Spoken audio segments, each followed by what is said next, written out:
Friends, welcome to our YouTube channel engineers word.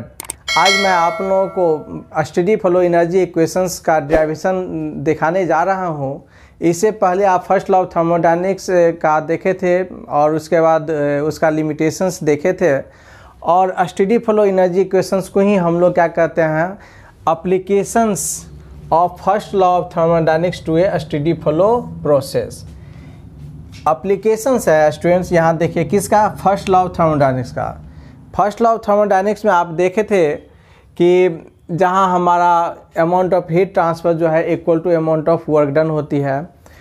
और ये engineering field में आप इसका एप्लीकेशन जैसे स्टडी फ्लो का मेनली हमारा बॉयलर्स में, वाटर टर्बाइंस में, नोजल्स में, कंप्रेसर में, इवेपोरेटर में, कंडेंसर में, ये सब में वाइडली यूज होती है।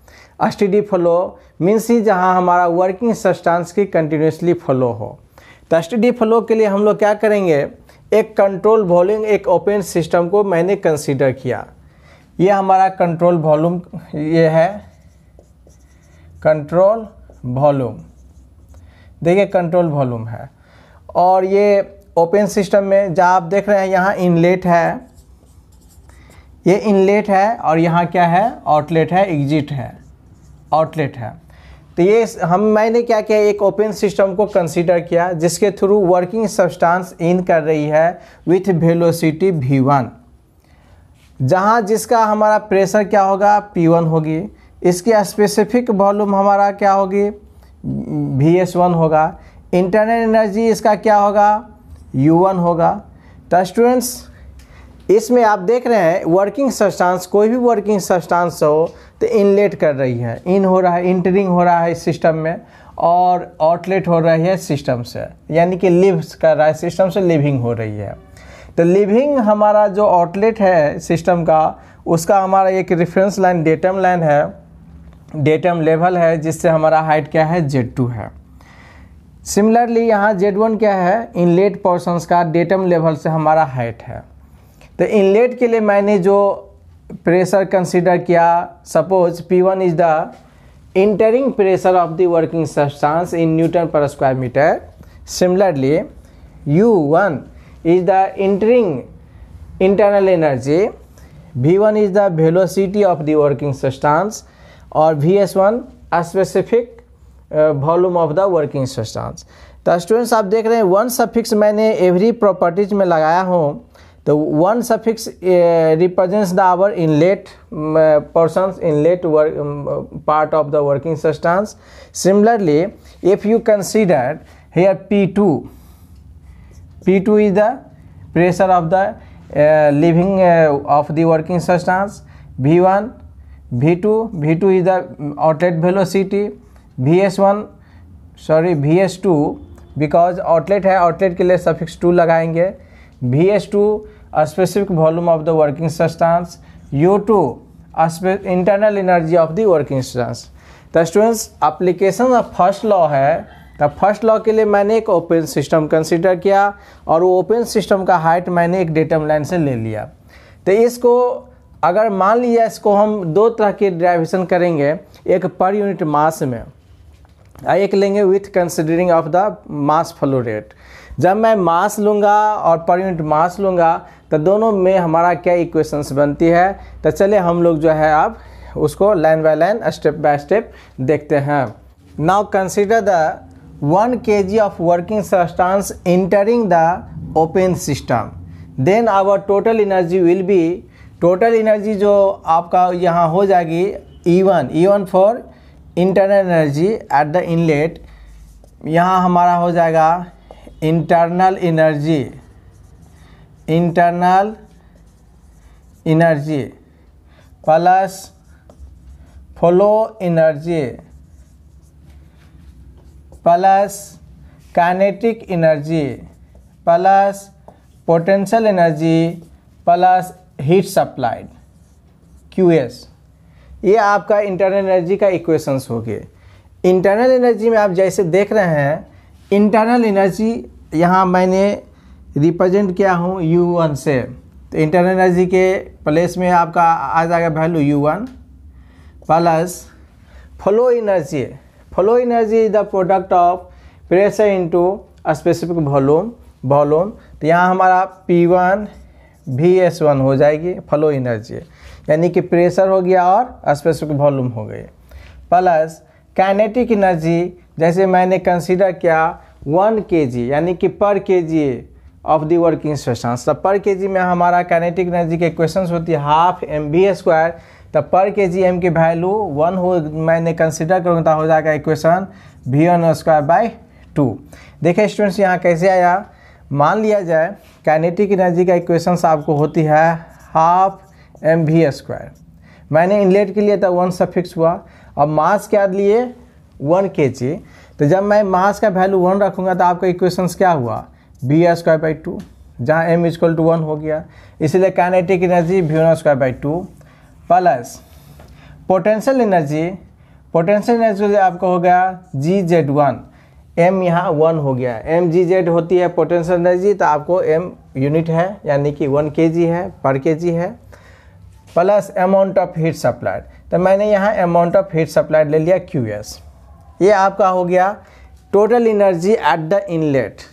Students similarly total energy at the outlet will be E2 के लिए आप जो सफिक्स हमारे यहाँ आउटलेट के लिए जो वैल्यू लिए हैं, internal energy at outlet, flow energy at outlet, kinetic energy at outlet. तो सिमिलरली आपके केवल क्या है सफिक्स में 1 के प्लेस में 2 आ जाएगी, किसके लिए आउटलेट के लिए, एग्जिस्ट के लिए। तो यहाँ हो जाएगा U2 plus P2 VS2 plus v2² plus gz2 plus यहाँ देखिए अमाउंट ऑफ हीट सप्लाइड नहीं होती है। अब मैंने जो वर्किंग सब्सटेंस के लिए जो अमाउंट ऑफ हीट दिया, अब क्या करेगा वर्क डिलीवर्ड करेगा।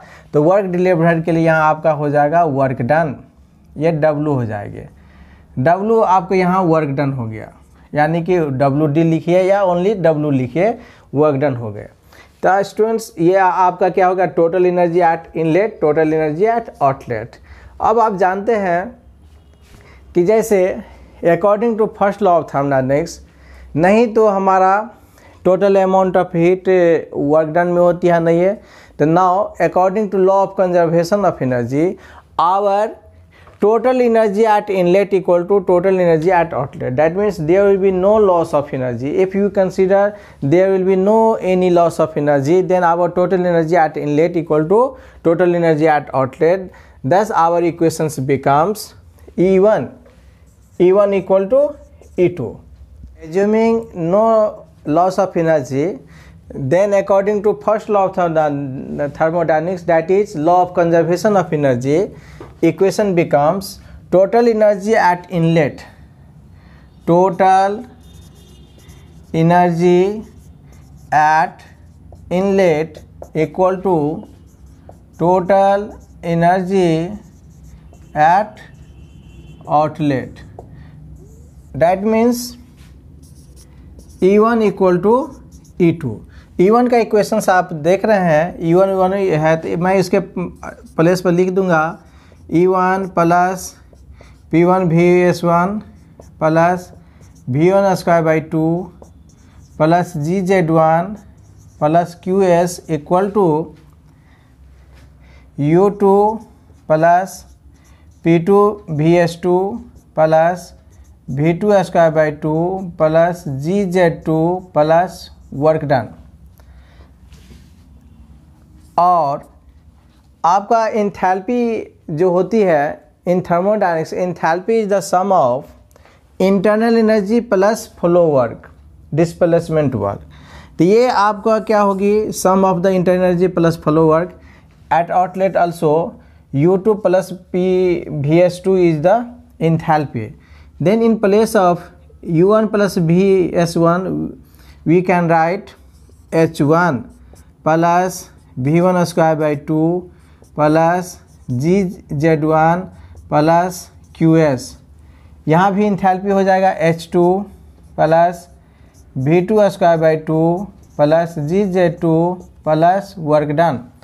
यहाँ देखिए ये यही इक्वेशंस आपका जो हो गया स्टेडी फ्लो इक्वेशंस हो गया।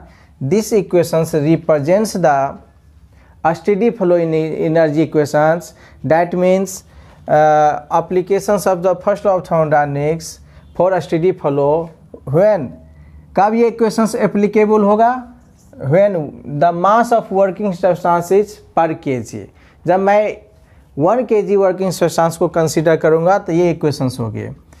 If we consider the mass flow then we multiply in both sides with mass, जब मैं मास को कंसीडर करूंगा सपोज 2 kg 5 kg एट्सेट्रा, तब मैं m जो है मल्टीपल दोनों तरफ हो जाएंगे। If consider mass flow rate लिखेंगे, इफ़ कंसीडर m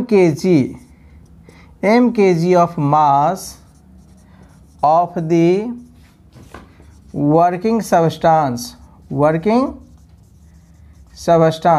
यहाँ था पर केजी में, ये इक्वेशन है पर केजी में। अगर मैं m kg वर्किंग सब्सटेंस को कंसीडर करूँगा तो m जो है दोनों तरफ इक्वेशंस में मल्टीप्लाई हो जाएगा, तो then equations becomes m into h1 plus v1 square by 2 plus gz1 plus qs equal to m into h2 plus v2 square by 2 plus gz2 plus w। जब हमारा मास दिया रहे तो m मल्टीपल हो जाएगी, तो 2 इक्वेशंस हो गया।